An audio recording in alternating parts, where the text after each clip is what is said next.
Тағдырым бекер ғана кінәлайды-ау, жанын жеңсе, пенделік күмән ойлар. Дұрыс шығар адамның жылағаны, ара-тұра аспанда жыламай ма? Жылау керек, арылып өкініштен, өртей бермей өткеннің отын іште. Жылау керек соңынан күле білсең, жүк түсірмей жүректей бекініске. Өмір заңы өтеді бастан бәрі, өмір зары ғұмырдың басталғаны.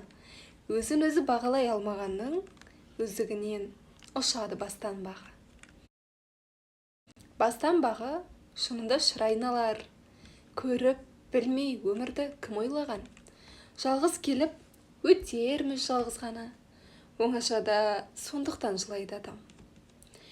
Дұрыс шығар адамның жылағаны, ара-тұра аспанда жыламай ма?